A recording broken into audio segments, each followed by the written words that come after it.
Hello everyone, welcome back to another part of this video. Yeah, before we start Dragon Ball Super, I actually want to get into, a little more creative. Now, by the telling of the thumbnail, you may be confused. Wait a minute, Android 13 and 21? How is that possible? Well, I'll explain right now. There's only one word I could use. Or two. Time mess up. Well, actually, yes, three. Whatever. Time trouble shenanigans. Yeah, that's much better. So, yeah. Since I made a video about covering the future timeline, where you see future Monica, her future brother, future Gohan, and future Trunks, and when they travel to the past, well, a lot of things happen in the past, and there's an unknown pods that the other sea fighters haven't destroyed yet, and this could happen in the future timeline too, but since it didn't activate in the future timeline, it's unlikely, since those pods are probably already been rotten to driven away. But for the past timeline, these pads are likely to be activated by Dr. Jerome's computer. Yeah, his lab is completely destroyed, but not everything. There's a secret lab he has, and this version of this what if. Allow me to explain. Dr. Jerome suddenly felt like building another android. Extra 4 in case his android 17 and 18 weren't enough. So he did build his time to make them, which he called them Android 13, 14, and 15. He knows that these 3 androids are not strong enough. So they're not like stronger than 17 and 18. But they know that if they get an upgrade, 13 will have a good time. But he'll have worry about that later. The android he's more focused on is his wife, Android 21. But he knew that he won't be able to build it, so his computer will do the rest. And he sent out a spy boss to scan the sea fighters a little more in case things went dire. So this means that Android 21 will have the DNA of Monica, Goku, Vegeta, Piccolo, their future selves, Perfect Cell, Majin Buu, Deborah, Babidi, Super Buu, and that includes Vegito. This power will supposed to be a threat to the sea fighters, and this perfect android will be activated when the time is right, and that timing is right after the Buu saga. Now, Battle Gods happened like a few years, like 4 or 3, but we're gonna skip to 1 year time skip. So that's where our what it will start. So let us begin. And if you're new here, make sure to like, comment, subscribe. It's free. You can always change your mind. Enjoy the video. The sea fighters begin to train and relax and celebrate. Well, they decided to meet up again for old time's sake. Goku, now alive, is actually begin to train harder with Monica and Gohan, because this version of Gohan is more motivated to train since he wants to catch up to his best friend / rival. As for Monica, she just trains on her own. At this point, her mother just allows her to do whatever she wants now, but she wants to focus on her new brother. And Monica wants to help out too, since they want to teach her brother how to talk and walk. And at the same time, Monica decides to move into a different house she now owns. It's like around West City where Capsicor's at, where she lives there alone. She even considered getting a job, but she's not going to focus on that. One day, the Supreme Kai suddenly teleported right in front of Monica's house. Monica sensed Supreme Kai and is confused. Shin said that him and the old Kai were talking about something, and they both agreed that Monica has some great potential, and they're going to ask her would they willing to come to their planet to train a little, since they sense that Monica could be potentially a new Kai just like Gambito. Well, of course, there could be more than one Supreme Kai, since technically there were 5 Supreme Kais, but the other 4 were killed, and the other 2 were somehow absorbed by Buu, which, well, they kind of need more Kais. Monica thinks about it, like, she is surprised that Shin would even suggest something like that to her. she is kind of interested. I mean, the kite have like type of magic they have. Like they're able to breathe in space. They're able to kai like teleportation, wait instantly. Like it could be even more better than Goku's intro transmission. She gave a teleport to different planets. But not only that, maybe she could also learn some catchy blocks that she saw Shin used. So she actually was pretty interested in becoming Kai, but she's not enough to go through with it yet. She said that she would think about it though. She is pretty interested about the idea. Shin said it's okay, whether she's ready, just let him know. So Shin and Monica went to the Supreme Kai world where they begin their training. Because Monica wants to get a little more stronger and get a little more used to her ultimate form. Meanwhile, in Dr. Jerome's lab, his extra secret lab, the spy robots fly back into Dr. Jerome's secret lab and begin to activate the androids. Android 13, 14, and then 15 have been released. Android 21 won't be finished yet, since she will be upgraded in about 5 minutes. This version of Android 14, 13, and 15 are pretty weak, the same power level as they were in the movie. So that means that every survivor should be able to handle them no problem. Which androids realize that they're standing no chance, so they had to fuse really early, at least to buy some time.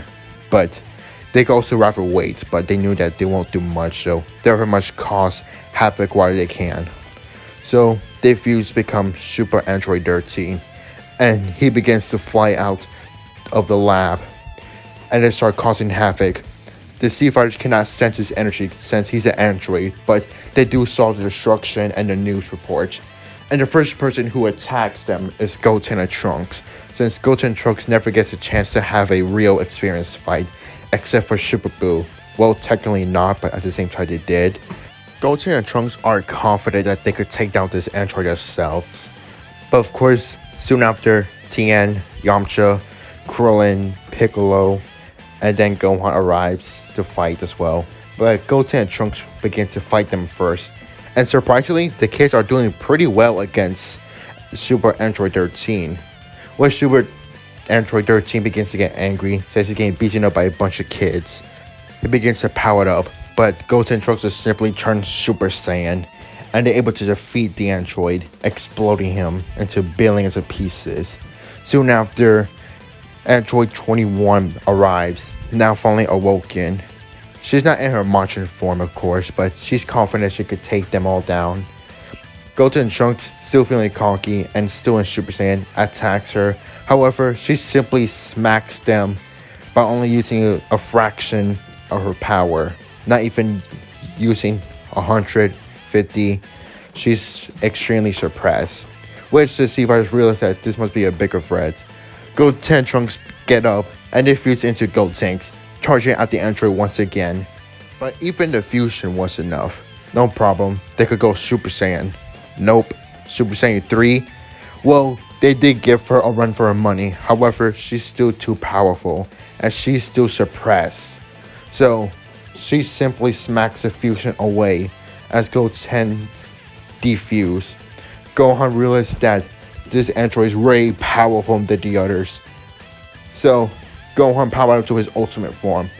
And he never loses the form, and he always trains. Piccolo is also stronger too, so the two dudes begins to fight the androids, overpowering her. However, she only just laughs and transforms into her Majin form, her pure evil form. And they realize that this may be an issue. One of them even avoid her candy bean, and they realize that, oh geez, she could also turn people to candy too.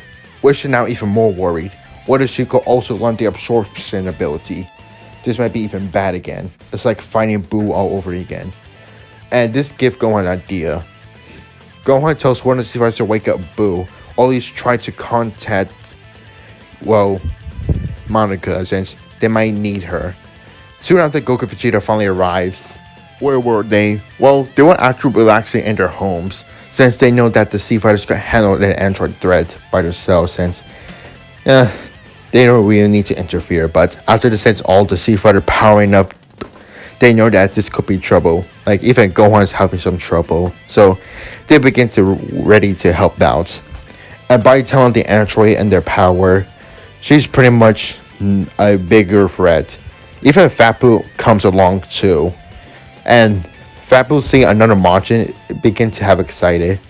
He went to attack her, thinking he'll have some fun. However, Majin 21 easily slaps Fat Boo away, and Goku and Vegeta powered up to their full power. Vegeta going Super Saiyan 2, and Goku going Super Saiyan 3, and the two rush at the android, and they begin to have somewhat of a good battle.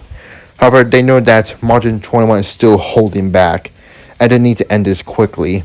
However, Majin 21 is still powering up further, not letting the Saiyans get the finishing blow on her.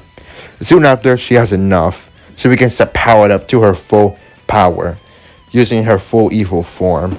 Now, everyone begins to worry for real, and they know they won't stand a chance. But however, luck is in their side. Monica suddenly kai to Earth, where everyone's at. However, with a new outfit she was wearing, everyone's surprised that she's able to teleport far away now. She explains quickly that she was trained with the Kais, and she was suggested to become the next Supreme Kai.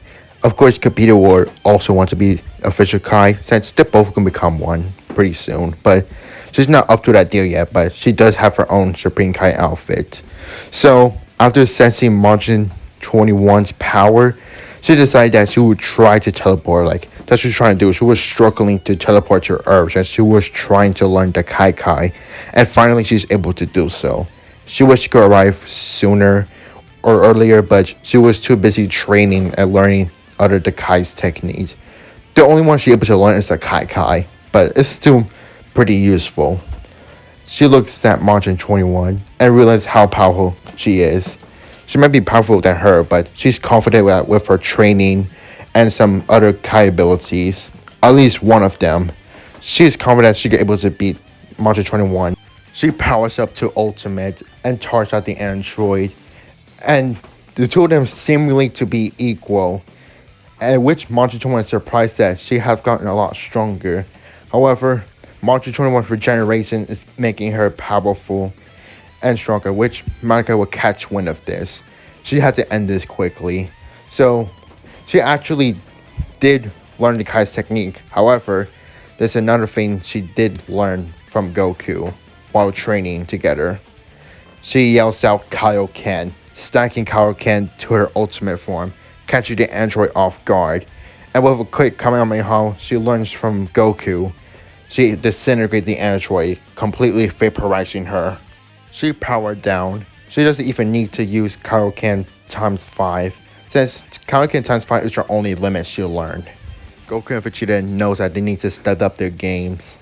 So they went back to training on Earth, since they have no reason to train in the Supreme Kai's world. But Monica was trained on her own way. So she went back to the Supreme Kai world after catching up with everyone. And they used the Dragon Balls to reverse the damage they caused. And this time for real, Monica, before leaving Earth, she actually came back where Dr. Jerome Lab is. And with a single Kamehameha, she blows up the entire thing. She is tired of seeing androids again, so she finally went back to the Supreme Kai world for real this time and continued her training to learn the other Kai's technique. Goku and Vegeta are now really more motivated to train. At some point, Vegeta just screwed it. He just screwed his pride, and he's able to learn Super Saiyan 3 since he wanted to get the form now. Yeah, the flaws are bad, but the power increase is pretty much incredible. So he has to take that or leave it. And at one point, Goku and Vegeta are now training together even more. At some point, they even went to the hyperbolic time chamber to get training more. And they decided that maybe if they're able to master Super Saiyan 3 like they did with regular Super Saiyan, maybe the flaws will be erased. So they're able to try to do something like that. And surprisingly, they're able to master it with a few years in the inside of the hyperbolic time chamber.